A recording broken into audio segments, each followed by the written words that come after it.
আসসালামু আলাইকুম। আজ দুপুর 1টার সময় আমাদের প্রধান উপদেষ্টা কার্যালয় যমুনাতে আমাদের উপদেষ্টা পরিষদের একটা অনানুষ্ঠানিক বৈঠক ছিল এবং এই বৈঠকে আমি আমার একটা ব্যক্তিগত বিষয়ে আলোচনা করেছি এবং আলোচনা সাপেক্ষে আমি প্রধান উপদেষ্টা বরাবর আমার পদত্যাগপত্র জমা দিয়েছি। কোটা সংস্কার আন্দোলনের প্ল্যাটফর্ম বৈষম্য বিরোধী ছাত্র আন্দোলনের অন্যতম সমন্বয়ক ছিলেন মোহাম্মদ নাহিদ ইসলাম ফাহিম।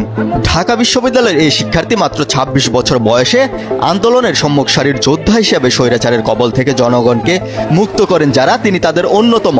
২ বছর আগে ডাকসুর সাবেক সমাজসেবা বিষয়ক সম্পাদক আখতার হোসেনের নেতৃত্বে আত্মপ্রকাশ করা গণতান্ত্রিক ছাত্র শক্তির কেন্দ্রীয় সদস্য সচিব ছিলেন নাহিদ। সংগঠনটি পরে বৈষম্য বিরোধী ছাত্র আন্দোলনে গুরুত্বপূর্ণ ভূমিকা রাখে। যখন কোটা বিরোধী আন্দোলন শুরু হয়েছিল তখন প্রাথমিকভাবে নাহিদ ততটা পরিচিত মুখ ছিলেন না, কিন্তু জুলাইয়ের মাঝামাঝি সময় নাহিদকে অপহরণ করার পর থেকেই বৈষম্য বিরোধী ছাত্র আন্দোলনের এই সমন্বয়কের নাম ছড়িয়ে পড়তে থাকে। এক সময় দেশের হাতে গোনা কয়েকজন মানুষের চেনা জানা নাহিদই এখন বিশ্বের বিভিন্ন প্রান্তে পরিচিত নাম হয়ে উঠেছেন। কোটা বিরোধী আন্দোলন ঘিরে তাকে দুবার আটক করা হয়। প্রথমবার ১৯ জুলাই সাদা পোশাকধারী বেশ কয়েকজন লোক তার এক বন্ধুর বাড়ি থেকে তাকে অপহরণ করে নিয়ে যায়। চোখে কাপড় বেঁধে হাতকড়া পরিয়ে তার উপর অকথ্য নির্যাতন চালানো হয়। দুদিন পর পূর্বাচলে একটি ব্রিজের তলায় নিজেকে আবিষ্কার করেন নাহিদ। দ্বিতীয়বার ২৬ জুলাই ধানমন্ডির গণস্বাস্থ্যনগর হাসপাতাল থেকে তাকে অপহরণ করা হয়।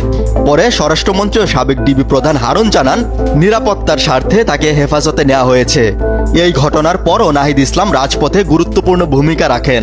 ৫ আগস্ট ২০২৪-এ ছাত্র জনতার তোপের মুখে পালাতে হয় সাবেক প্রধানমন্ত্রী শেখ হাসিনাকে।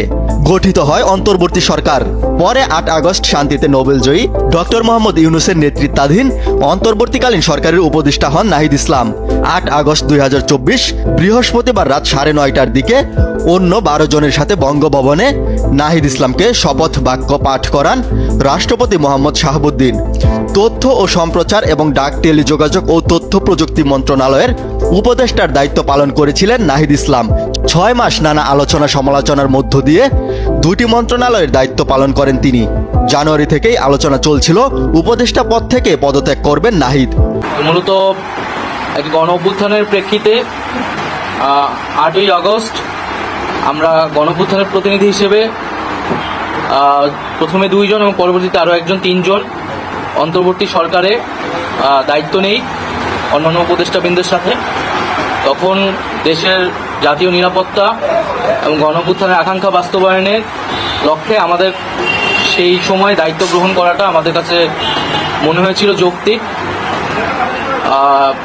গত ৬.৫ মাসের প্রেক্ষিতে সরকার কাজ করছে, হয়তো আমরা আশানুরূপ ফলাফল এখনও পাইনি, কিন্তু আমার কাছে মনে হয়েছে যে সরকারের একটা স্ট্যাবিলিটিতে সরকার এসেছে এবং ব্যক্তিগতভাবে সরকারের বাইরে যে দেশের বর্তমান যে পরিস্থিতি, সেই পরিস্থিতিতে একটি রাজনৈতিক শক্তির উত্থানের জন্য আমার রাজপথে থাকা প্রয়োজন, ছাত্র জনতার কাতারে থাকা প্রয়োজন এবং আমরা যে গণতান্ত্রিক পরিবর্তনের আকাঙ্ক্ষা করি সেই আকাঙ্ক্ষার জন্য আমার যে গণ অভ্যুত্থানে যে ছাত্র জনতা অংশগ্রহণ করেছে সেই শক্তিকে সংহত করতে আমি মনে করেছি যে আমার সরকারের থেকে আমার সরকারের বাইরে রাজপথে আমার ভূমিকা বেশি হবে এবং আমার বাইরে যারা আমাদের সহযোদ্ধা রয়েছেন তারাও এটি চান এবং সেই প্রেক্ষিতে আমি মূলত আজকে পদত্যাগপত্র জমা দিয়েছি।